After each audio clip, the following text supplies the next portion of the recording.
Danny, I feel like you might be able to relate to this because you said you're kind of a starter person, right? I did say that. Yeah, you did say that. I right now I'm like kind of, just going through all my stuff and trying to get rid of things I don't use anymore. But I'm at the point now where just everything is like all over my room and it feels like I just made something a lot worse. Even though I think ultimately I'm doing something that will be helpful. Yeah. But right now it just looks like mass destruction in my room. Not that that's how you feel about the well or anything. Just, you're like, I don't know. That's interesting. I am a starter. Also, I'm not nostalgic. So when you said there's like, if I was going through stuff, I would actually just throw everything away. I'm so not nostalgic. That's amazing. It gets me in trouble because I throw away things that should not be thrown away. My kids don't like it. My wife doesn't like it. I'm not sometimes I'm nostalgic. Mine is more like, what if one day in 7 years I'll be like, where's this sweater? You'll never do it. I know, but that's what I do. That's what I do in my head. Yeah, I have like a once like yearly, just like I purge. I throw away shirts, and I have been like, oh man, I wish I still had that shirt. And I was like, but then I don't because I actually never wore it when I had it. Mm-hmm. But yeah, moving I hate so much because of that. It's like I watch these things get put into boxes, and I'm like, oh, I forgot we have that, but we just collect so much crap. Which isn't necessarily what you're talking about, but that's where, like, when you started talking about... Danny's like, we collect so much crap. Let's just go into that. This is actually... This is a hoarding episode. Yeah, it's an intervention for Annie. But all that to say, I think that oftentimes we can, like, start things and then we're in the middle of it and we're like, oh, crap.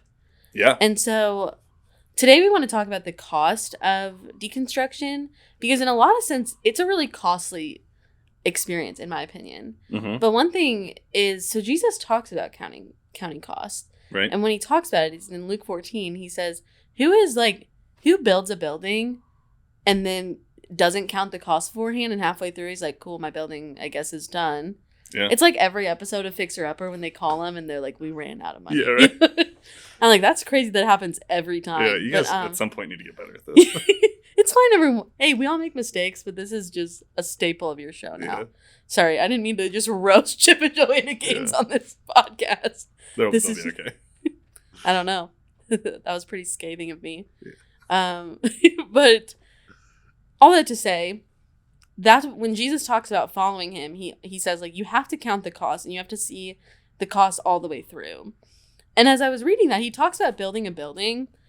And when I think about deconstruction, I think of that as a cost of, like, demolishing the building. Because in a sense, like, that's what I'm doing right now with, like, all my belongings, right? Like, I'm just throwing everything out and trying to figure it out. But now it's just a huge mess. Yeah. And sometimes I feel like that is similar to deconstruction. Like, I remember writing a poem one time about how, like, I feel like I wake up in the middle of rubble because I've deconstructed, I've demolished so many things, and I hadn't really counted the cost, I guess, for, like, what it would take not only to demolish everything and to deal with that and deal with repercussions and then rebuild. Yeah. Yeah, I think, like, you saying that isn't a deterrent for why someone shouldn't, but I hear people all the time say, like, deconstruction is the easy way out. It's like, and yeah, it's just so not true. And I think even to, like, connect it, like, where you were going with the cost of discipleship, I do think that there's, like, the reason that there's a cost equated with it is because it's something that is a part of our discipleship process. It's not, like, they're not disconnected. I think they are connected. And so, yeah, I think it's maybe the most faithful thing we can do in some ways, like, especially if we see things that are unhelpful. Like, my news feed is filled up with articles about, like church leader failures and people that are, I mean, like, I was told this and now I'm like, why should I believe this anymore? And there are people that are just wrestling with their own levels of deconstruction. And, like, when someone says, well, that's just the easy thing to do, it's like there's nothing actually easy about that process because there's loss and mourning and wading through all the crap. Like, it's a hard process. And that's what, like, I feel like sometimes when people see deconstruction, they say, like, well, you just took out all the parts you didn't like, or, like, you just made this so much more convenient. Yeah. And not that I think this is the best line of thinking, but oftentimes churches will use the idea of something being costly to validate it. So they'll say like, well, why would Jesus' disciples die for a lie? Like, if there was so much cost to it, it must be true. Mm-hmm. And part of me is like, well, then, yep, deconstruction must also be true then, because, man, this is costly. Yeah. Like, for so many people, it costs, like, relationships. It costs a level of certainty. I mean, man, I miss, like, there's a lot of grief that goes with deconstruction, and that is not, it isn't the easy way out. Yeah. Yeah, so I know you have, like, your power rankings of, like, favorite comedians and stand-up specials and stuff. So if you're, like, power ranking, like, the things that it's cost you the most, like, what have you had to, what have you given up? What are you mourning? Like, what has it costed you to go through this? Because I would say, from my perspective, like, outside looking in, it seems as if this is, like, a true act of discipleship where you're drawing closer to Jesus through this. But I can tell it's also not come without a cost. And so, like, what have been some of the big things you've had to wrestle with going through this? Yeah, and that was just to back what you said about like this is a discipleship thing. Is I may have said this in a previous episode. Again, I love that we say that every time. But I was telling my therapist one time, I was like, I'm just doubting so much, and she was like, Emily, this to me looks nothing like doubt and a whole lot like seeking God. Mm-hmm. And I was just like, thank you. Like, I was like, thank you. That means so much to me. But like. Yeah. All that to say, if I had to rank the costs, I feel like it changes a lot on what feels more like poignant to me. Uh-huh. But I would say probably the biggest cost has been the like letting go of theological certainty and very black and white thinking. Like I used to say I could answer most questions you had, like, theologically for me. Yeah. And that's probably true. I could give you some form of answer. Yeah. Not like, oh, I know everything in the world, but, like, I could give you the answer of what I grew up in. Yeah. You could give enough of a response to, like, give an answer to that person on most topics. To give an answer and to settle maybe any, like, bleep, I'm not sure. Yeah. All that to say, that was a huge thing to lose. Because I mean, you and I were talking, and I was like, Danny, what is finished when Jesus says it is finished? Yeah. And I hated that I had to ask that. Mm-hmm. I hated that. Because I used to be like, oh, yeah, I learned that in kindergarten. Yeah. And now I'm reprocessing all of it. Like, that is, to have a bunch of answers to having very few answers, I mean, sucks. Yeah.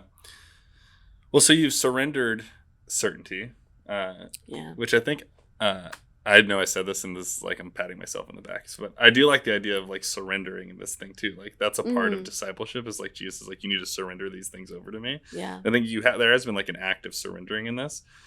So as you go through that though, and like you're surrendering certainty, how do you navigate those questions of, I used to have an answer, it made it clean and easy, and I knew what I believed. So now you're in this grayer space without I don't know, have you given up the need for answers? Are you still searching for them? Like, it's not like your processes of finding truth and engaging with your faith have like radically changed overnight. So how are you engaging that? Oof. I think I'm engaging my need for certainty in a sense that like it hasn't gone away, but I'm trying to be curious about why I need that and been trying to like,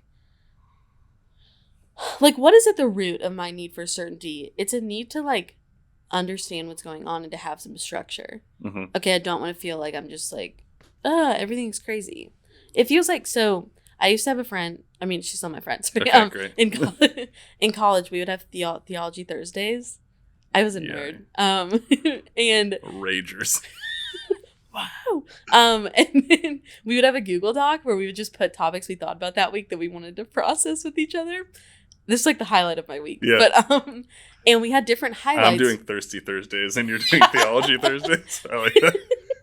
And we would so we would highlight it a color if we were like, we feel like we've talked this through and we've processed it. It would be like green. We would highlight it yellow if we were like, maybe process it more, but like we feel like we're okay. Mm-hmm. Red if we were like, we need other people to speak into this because we're really confused. purple was, I think we know all that we know on this side of eternity. And now I feel like in my deconstruction, everything became purple. In a sense, it actually felt like everything became red. Like I was like, SOS, I don't know anything. I need outside help. And it's starting to become purple in a way that I'm accepting, in a sense that I'm starting to be like, I might not know the answer to this, but I'm willing to explore this. I feel like I'm going all over the place. Sorry. No, it's good. I heard this quote from Richard Rohr the other day, and he said, God being mysterious does not mean he is unknowable. It means he is infinitely knowable. Yeah. I mean, holy crap, man. Yeah. What a game changer. Yeah, that is really good. And I remember when I went up, like, so to get ordained in the Methodist Church, you have to like write just a stupid amount of pages and things, and you do these oral interviews where you sit in front of a board of people. And I remember they asked me about this was in my first round, about the Trinity, and I gave what I thought was a really eloquent answer, and they were like, you know what you should do from now on is talk more about the mystery of it, because that's what makes it compelling. Like trying to make the Trinity certain takes away what makes it compelling. And I think that's like what makes God compelling, is God is found in the mystery. And I think we shrink God when we try to find God in the certainty. Yeah. And I think Flannery O'Connor says a God that you would fully understand, a God you could fully understand would be less than yourself. Mm-hmm. And so if we served a God that was fully knowable, then it's not really one that I feel like is worth worshiping or worth following. Yeah, so I wonder why, like, let's go back to, like, Emily 2K17, and you're, like, what did you find compelling about that then? Because I'm with you, actually. I think that's, like, if I knew God completely, and I was like, man, I can put God in the box of all of these things, like, and God is fully knowable, and all that. Like, why was that compelling then for you? It made me feel less powerless. Like, and this is why, okay, I'm trying to keep talking about me and not just go on this like, bleh. But, it made me feel like I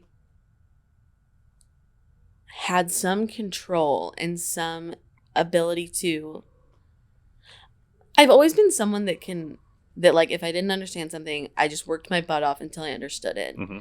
And then I would feel like I could set that aside. You marked it green. Yes.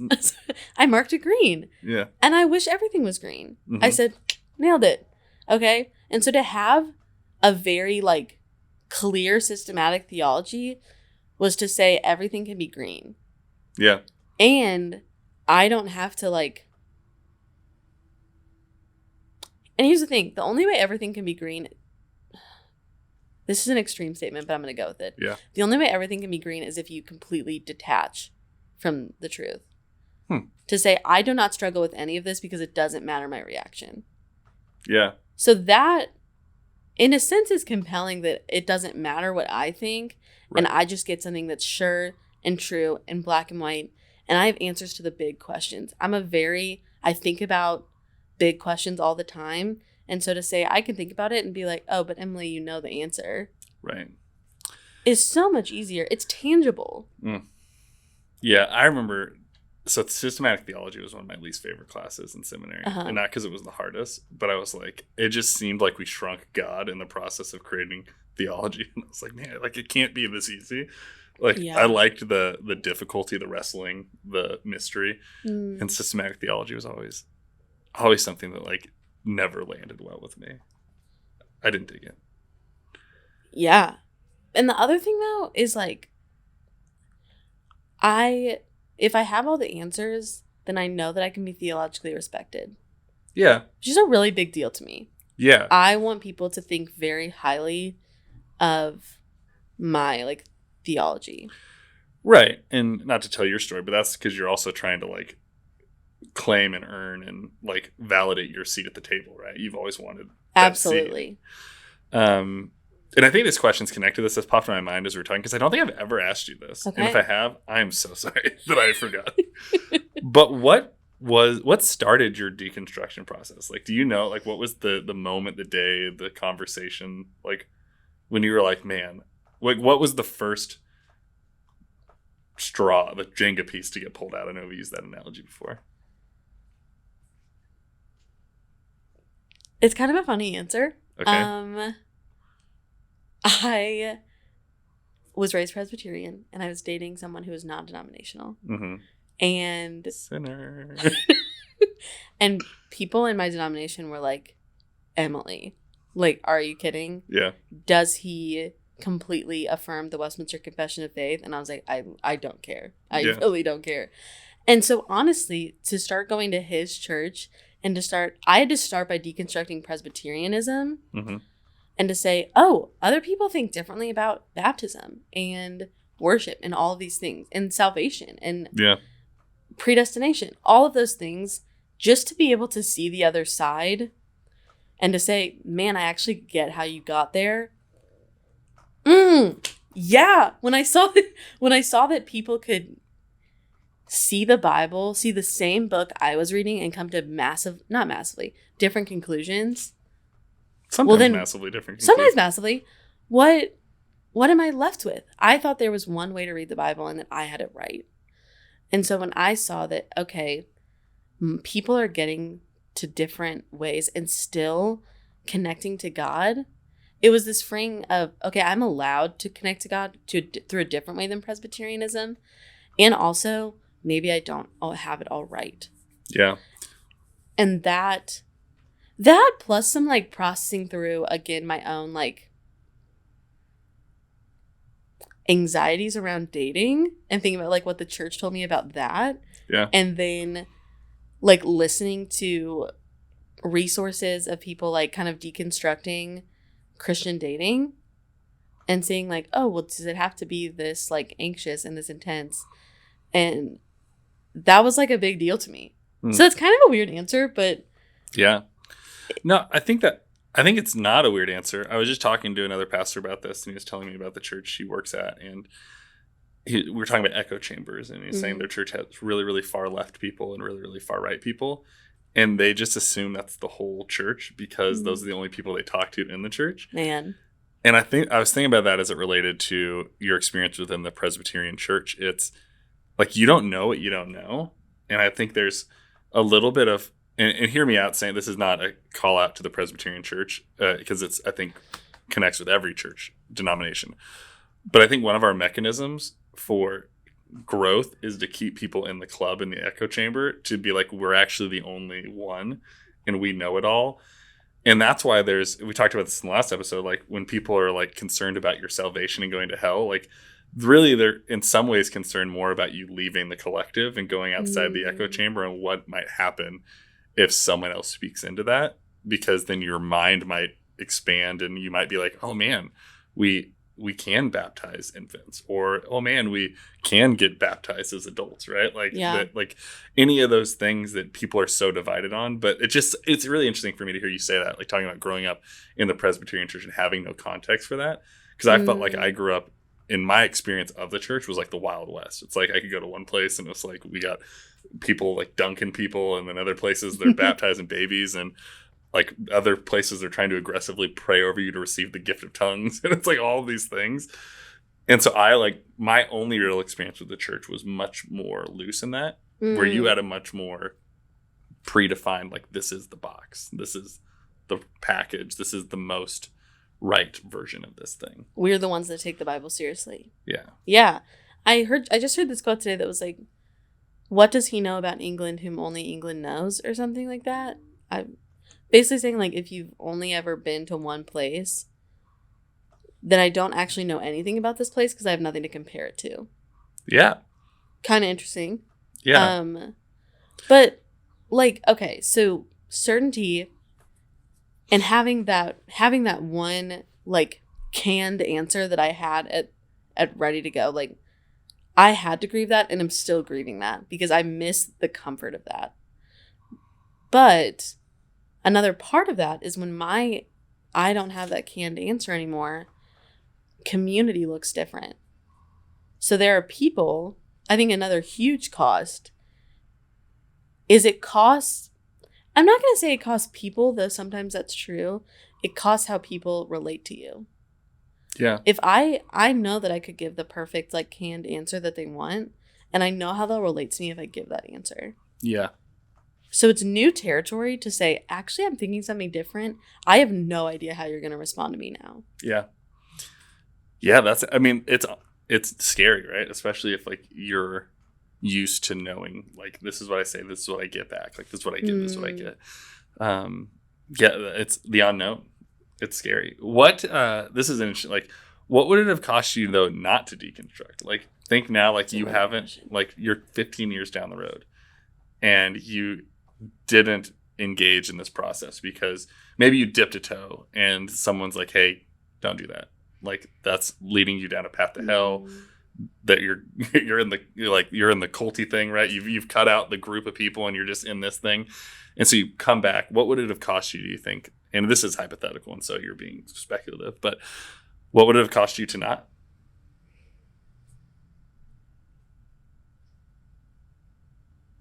Honestly, it would have cost me the God I know now. I feel like I talked about my therapist a lot on this podcast, but oh well, we talk about my deconstruction a lot. But I told her, I was like, this is when I really started my deconstruction, and I was like, I feel like God just thinks I'm disgusting and doesn't love me, and like, or like loves me, but just in like a tolerating way, like in like a, guess I have to deal with this one, like, and I was tearfully saying to her, I was like, I don't really feel like I love God right now. Mm-hmm. And she looks at me and she goes, I would not love that God either. Yeah. And I can't imagine not knowing the God that I know now, that is one that deeply loves things about me and values me, and not only says like, you're welcome at the table even though you're super annoying. Like it says like, we're so excited that you're at the table. And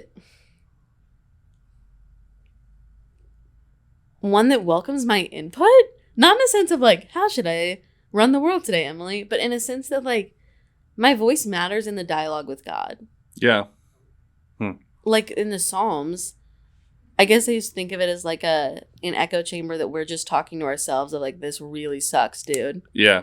But now to see like, I really believe in a God that enters into this space with me and says like, let's wrestle together. And that is to serve a God that really welcomes that. Yeah. No, that's good. And I mean, it would have cost me a lot of where I am now. I wouldn't know you. I wouldn't know a lot of my like friends from the well. Yeah. Yeah, and I think obviously like it's a hypothetical, but it's I think we can easily talk about what we're giving up to do this. And I think it's an interesting question to ponder for anyone who's going through this. And like what would my life look like? What would it have cost me? Because like from my perspective, I'd be like, well, it would cost you the ability to like have your voice and being able to share your story and help other people. Like I remember I got an email about someone being like, hearing Emily preach, like I never heard the gospel story articulated that way, and like they engaged their faith in a way they would have never. And so not only like you not engaging in this would have cost you that space, but like it could have theoretically cost someone else the ability to hear that story. And so I think it's a valuable question to ask yourself as you continue to go down this, but anyone else, like, what would it cost me to not take the step out of the boat, right? What would it cost me to not engage? That's a phenomenal question. Yeah. And I think the thing about cost too is if I think about cost in general, you're not just throwing away money for nothing. Yeah. Sometimes. You give up a cost because something feels worth that like transaction. I don't like that word choice, but that's what it's coming to my mind. Yeah, like the thing you were purchasing has enough value for you to be like, the money that I've acquired, I feel like I want to give something up for this thing. And I really believe that the relationship that I have with God now, and my view of God now, and view of self now, even though I'm definitely still in the midst of this process. Like I'm not going to be like, and I came through it and I'm killing it. Like I'm still in it. It isn't as heavy as it used to be. But even still, like, the way that I can relate now, another thing that it would have cost me to not deconstruct is I wouldn't have been able to hear other points of view. Yeah. In a sense that, like, I went to Mizzou and everyone was like, secular university? Yeah. Good luck on your road to hell, Emily. I know. And I'm sure some people would attribute my deconstruction to going to a secular university. Yeah. But because I was able to deconstruct, I was able to find so much value and beauty in what, like, my professors and people who were different than me were saying. Whereas when I entered into Mizzou, I was like, this is my war zone for the gospel. Yeah. I just have, I'm being honest. That's what I thought it was. Yeah. And to be able to learn is a beautiful gift. Yeah. I think about, like, having 3 young kids. I think about sending them off to college someday. And I went to, like, small Christian college. And I used to say this when I was a youth pastor too. I'd be like, when my students would be like, hey, I'm getting ready to go to college, where should I go? I'd be like, you should go to a state school, because you're going, like, if you're looking at a Christian college or a state school, like, you're going to be able, like, it's not a battle zone, but you're going to be able to more define what you believe, because at some point you have to enter into the real world. And I think that's Absolutely. What that afforded you, is this opportunity to, like, be in the real world, and not just, like, because that's why we send people to, like, Christian colleges, why people go from, like, Presbyterian schools to the Presbyterian college, then they're back in their church, right? Like, and again, I'm not taking a dump on the Presbyterians here, but you're just using my story as an example. Like, the reason people do that, a lot of your friends, it's like, or they're persuaded to that because you're just floating through the echo chamber and you never have to wrestle with any other competing beliefs. And I think that costs you a lot, like, in personal growth.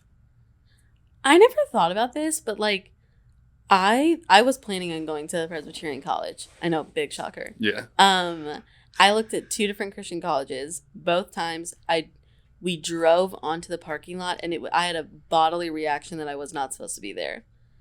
And, like, that was, looking back, like, that was probably the Spirit, like, really leading me. Like, yeah. I thought that Covenant College was, like, my dream school. Yeah. And no beef to Covenant College, but the minute I drove up there, I was like, I do not want to be on top of a mountain with a bunch of people I agree with. It was like that. It was so vivid and so easy for me to decide that. And I also looked at Dork College. Never heard of it. In Iowa. Okay. It sounds like Dork College. Yeah. And same thing. Same situation. And the minute I walked onto Mizzou, I was like, oh, yeah. I think it's good. I was thinking about this when you said something earlier. I think that we should, in the credits of the podcast, give a shout out to your therapist, because I feel like that's, like, your storyboarding session. Like, yep. You storyboard our episodes with your therapist.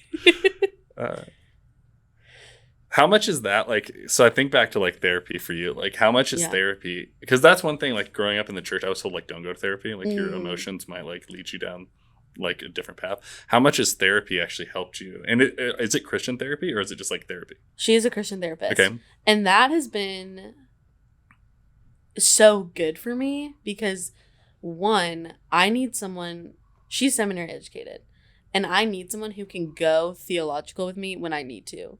Because she'll be like, why don't you feel like you can feel this way? I'll be like, well, blah, blah, blah, blah. And I just, like, go off on this theological rant. Yeah. And she can follow that, which I really appreciate.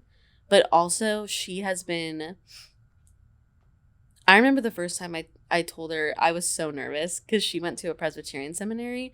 And I was like, I feel like total depravity, like that doctrine, kind of messed me up.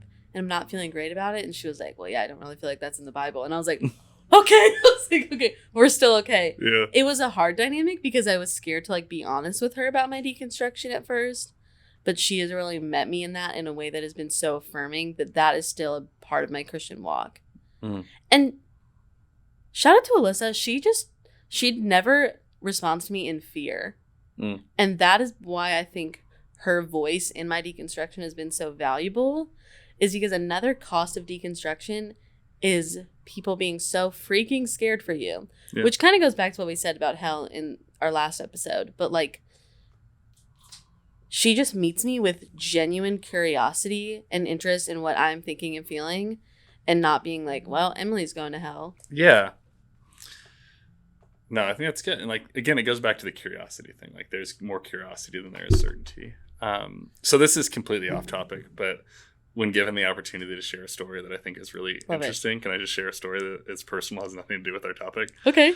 And I may have actually told you this before, but is it about your therapist? Yeah, I'm going to tell you about my therapist. So I went to therapy like after my divorce, like changing like all these things, and my therapist, I was like pretty interested. I was like, this guy's like PhD, he's like head of his field. He was really, really like compelling on paper. And my first time I got in there, it was fine. But I remember him early on being like, I want you to think of this journey like I'm Sacagawea and you're Lewis and Clark, and I'm going to take you through this forest of your emotions. And I was like, well, that's pretty weird, but I'm going to go with you.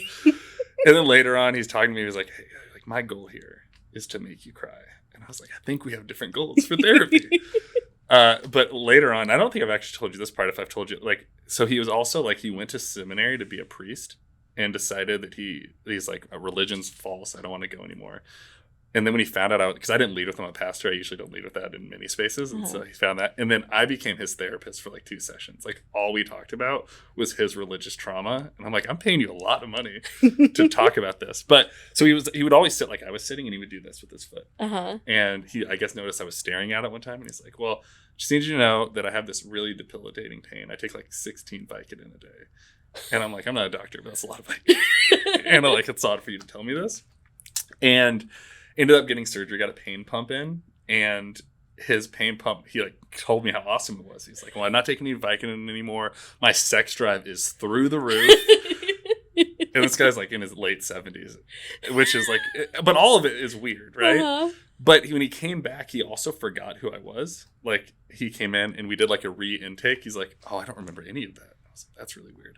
But the kicker, when we were, I came in one day and he was sitting about you to me, and he has this switchblade in his hand and he's just flicking it back and forth, and like telling me this story about like living in Chicago and like people like pulling knives on him. He's like, does this make you nervous? I'm like, yeah, it makes me nervous. And so I'm like on the corner of my chair, like leaning back. I'm terrified, like counting the seconds on the clock, like ready to get out. And I leave. And like, it was like, I was like, it can't get weirder than that. And like, I'm going back one more time. And this was the last time I ever went back. Is he was sitting in his chair and he tells me about, he has a gun in his like briefcase next to me. And he's like, I just need you to know I'm carrying a gun. And I was like, well, like, I don't know why you need me to know that. And like, can I call my wife to tell her that this is the last time I'm ever going to see? It was like one of the weirdest moments. And I've never gone back to that guy. Yeah. And I say that all, like, I haven't found a new therapist because I have so much trauma about like having this guy. And I probably should have reported him. Actually, this is I ran into him at a grocery store. No. And in therapy, he's like, if I ever see you in public, I'm not going to acknowledge you. We have a relationship outside. Like, if you want to talk to me, come talk to me. This guy flags me down. No. And comes up to me and he's like, hey, Danny, I haven't seen you. Because I didn't tell him. I just stopped scheduling appointments. He's like, I haven't seen you. Like blah, blah, blah. Like, all, and I was like, oh, yeah, like I might come back. And I get a text from him like 3 days later. He's like, you've been dishonest to me. You've lied to me. I don't know why you stopped coming. And I like, this is one, like, this guy has a PhD, widely respected apparently, and one of the worst therapists that's ever walked the face of the earth.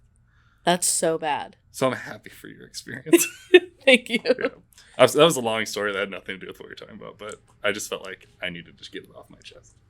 Do you think do you take that experience, not that you like are a therapist, but like when you care for people or pastor people, do you like, what I'm trying to say is like, what is important to you when you're trying to be a safe person through people's deconstructions or anything?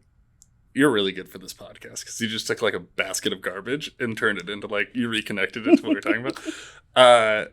Yeah, that's a good question. Like I had a couple things. Actually, going through my divorce, I realized how bad of a pastor I was. Like, I was giving people really weak sauce answers about really heavy topics. And so now, like, for me, as I'm walking with people, whether it's deconstruction or any hard life experience, like, I come in with very few prescriptions and answers, and I just listen. I remember the first time I was by the bed of someone dying in a hospital. And I was prepping in my car, just so anxious. Like, what scriptures am I going to read? What answers how am I going to comfort them?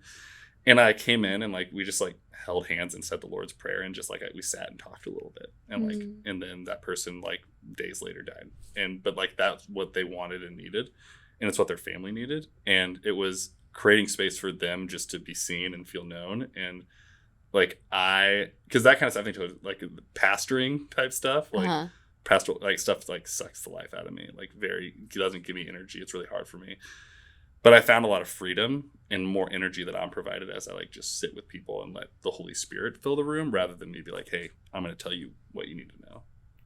I'm so sorry. That is a very good answer. I am imagining you going into a hospital room with a switchblade, just going like this. Yeah. Hey, so I think you're about to die. Yeah. That's what they're like, but how? Yeah. It's wild to think about that guy having a medical license, or did they have medical license, therapy license, whatever. But like license. The fact, like, think I can't be the only one that happened to. Maybe he just felt really safe with you. Yeah. Oof. Woof.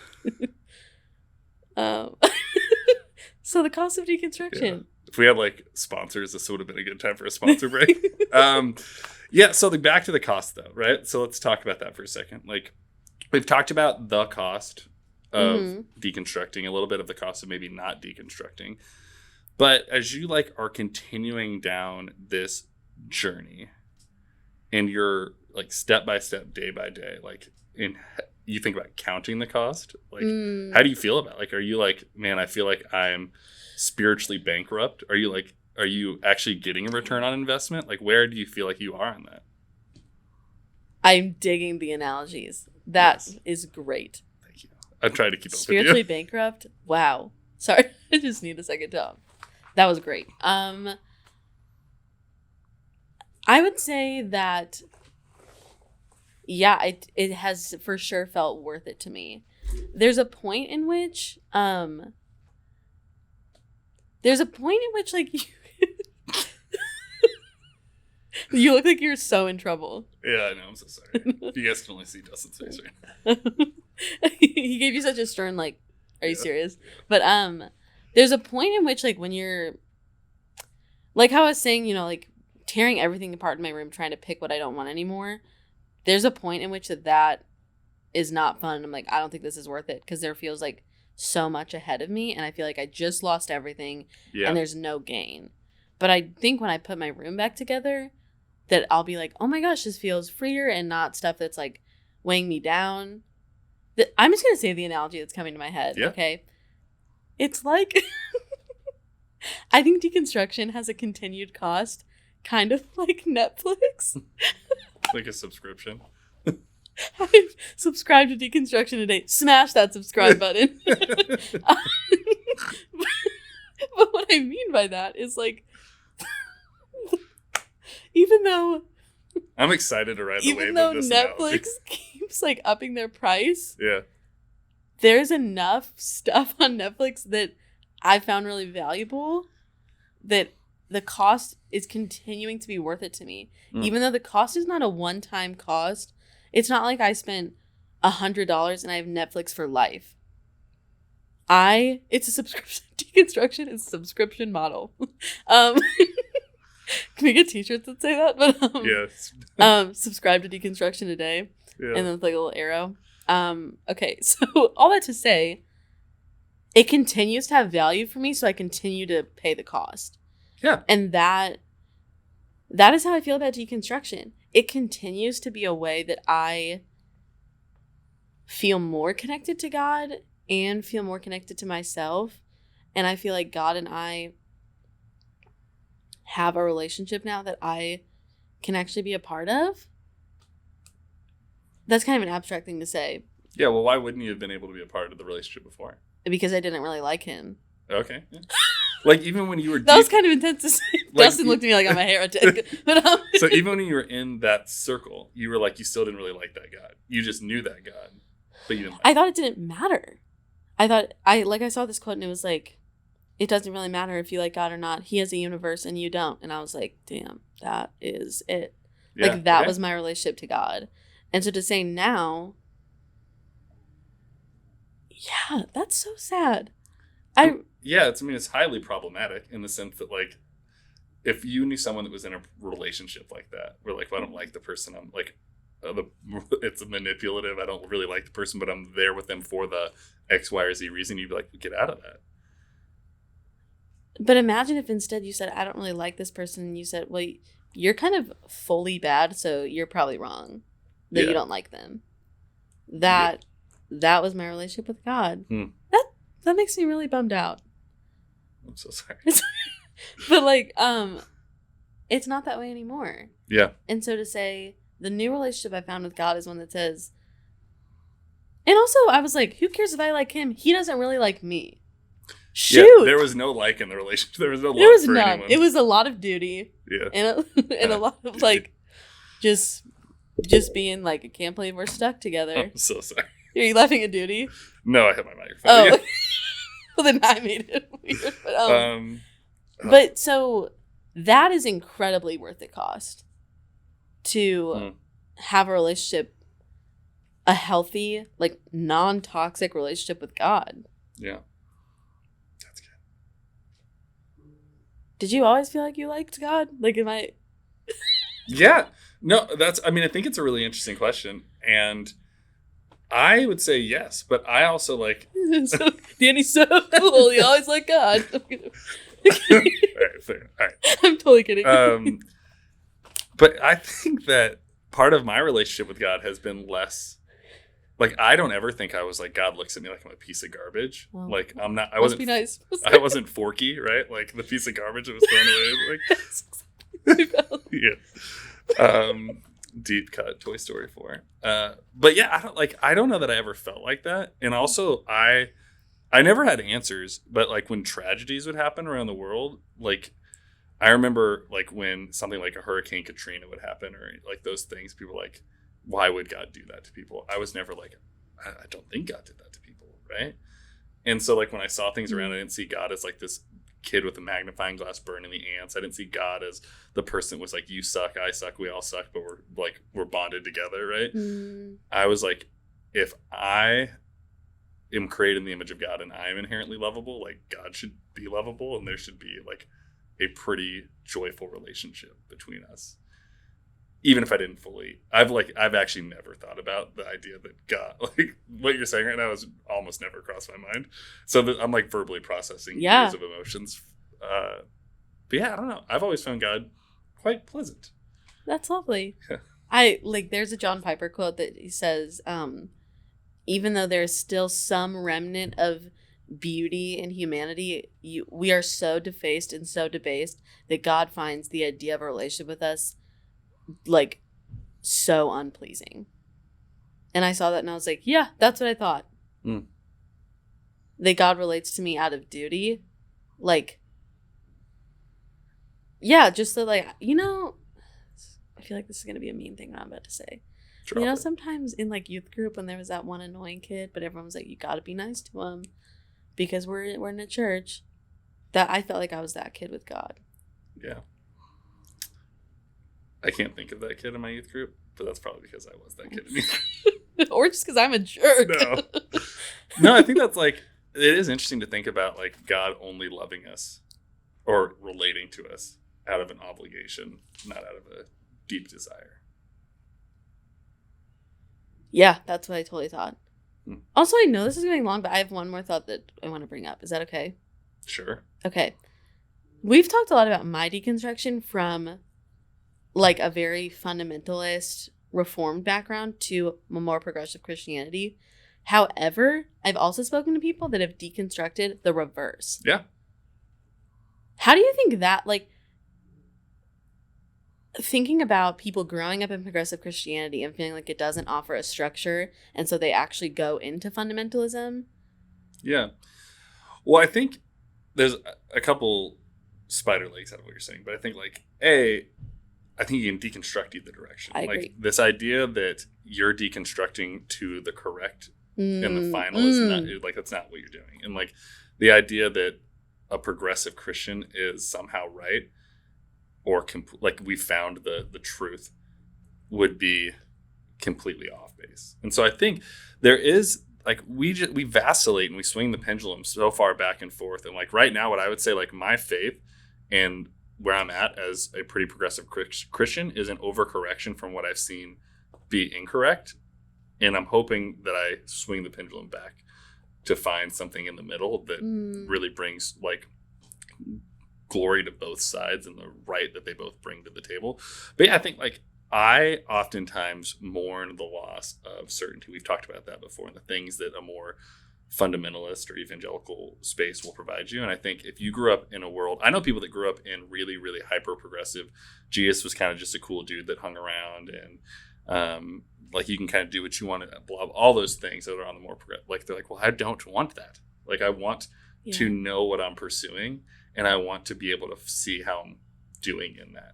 And I can totally see why someone would go that direction. And I think there's something really compelling about going that direction. And so, and I bet you people that are engaging with this conversation with us, like, are probably on both sides of it. I imagine there's more fundamentalist to progressive, but to say that it's a one-way street would be completely wrong and not do justice to the conversation of deconstruction.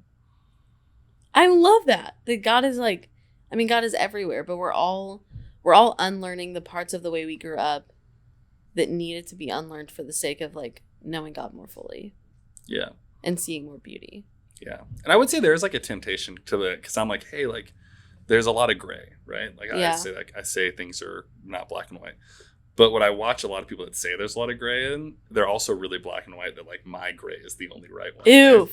And so it's like, I think if we're going to occupy the space of like, we're not needing ultimate certainty on everything, we have to actually mean that. Gosh darn it. And I see myself a lot like I'll die on hills that I'm like, oh, I said I wasn't dying on it. And like you have to create that space, or just be genuine to people, or just be like, I'm not there. I don't believe in gray.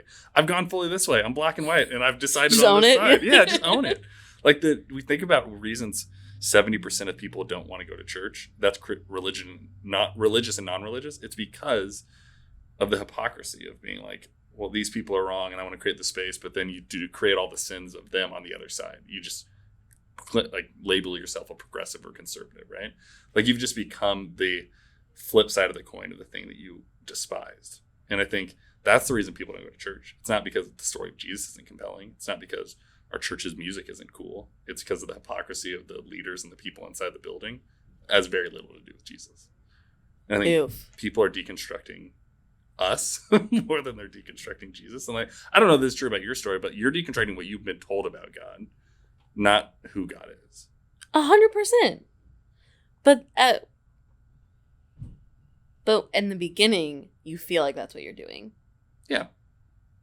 And then I think what happens is when you say, I'm deconstructing what I've been told about God, you go on this long rabbit trail of like, well, what else have I been told? Yeah. And that is, to me, the journey of deconstruction on whatever side that you're coming from. Yeah. Season 1. Complete. Wrapped up. We've gone through a journey. We have. I think even us recording these, I feel like we've gone through an interesting journey. Like I've had a lot of interesting thoughts, conversations with you, with my wife, out of the conversations we've had here, in my study, prayer life, all that. Like I feel like there's been a lot of really cool fruit out of this. But you're sending people out into the world. What's your encouragement?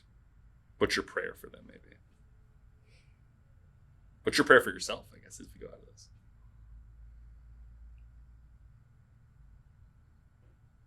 My prayer is that... Okay, this is a takeaway from this episode. Can we start with that? I think so. Okay. We're in charge. Yeah. Well, I'm asking your permission. Yeah. Takeaway from this episode is I really think that we need to be honest about the fact that grief is intertwined with deconstruction in so many ways.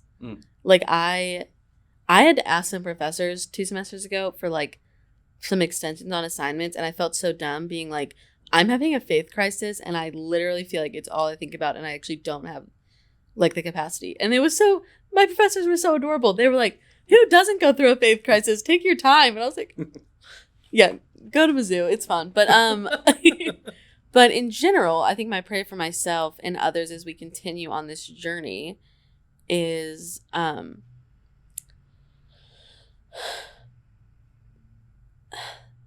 we would know that this is pursuit of God. And that would be that it's, God isn't scared of your deconstruction. Yeah. But I guess if I can like flip it back to you, like, I don't know if you would consider yourself like currently deconstructing. So what have you gotten out of this conversation? Or what do you hope maybe pastors or like Yeah. No, that's a good question. Like, I think if no one listened to this, but I was able to have a conversation with you and help you go through this, I think that's the journey, right? And as a pastor, my biggest goal is to point people to the power of the person of Jesus. And I think that starts on a relational level. And I think what we're trying to do is have a conversation that invites people into that space in a relational way. But my encouragement to like other pastors and leaders is like, take the time to have the conversation and don't be afraid of it. Like, I think there has been plenty of times that you could have and often have like not always agreed with where I'm at. And like, my goal is to not win you to a side or convince you of an argument, but to walk alongside you in this. And I think as pastors, sometimes we've lost that. Like, we think our job is to preach really cool sermons that actually no one's probably listening to, or like build really big churches and get butts and seats and dollars in the offering plate. But we're in the people business and the relationship business to point people closer to Jesus. And I think that's my encouragement. Like, talk to someone. In the same way, like my theology is inclusive of LGBTQ people, that began to transform as I talked to people and met people and built relationships around that. It wasn't a mental exercise. And so going through like a deconstruction process as I theologically relate to that, and that's partially just how God has wired me to work. It begins with relationship. So have conversations, build relationships. Like, don't be afraid to enter into that space, because I think it's a holy space. And not only have you entered into the conversation with me, but you've in a sense like elevated my voice. Like, you're not just talking secretly with me about this and being like, don't tell anyone. Yeah. You're like, let's start a podcast and you can preach at the church. Like, I think the point is also, I hope the point of this podcast is not only have conversations like this, but like even someone like me who is still wrestling with a lot of things, that doesn't mean that I need to do that in secret or not be heard. And that's something I really value that you've brought into my deconstruction.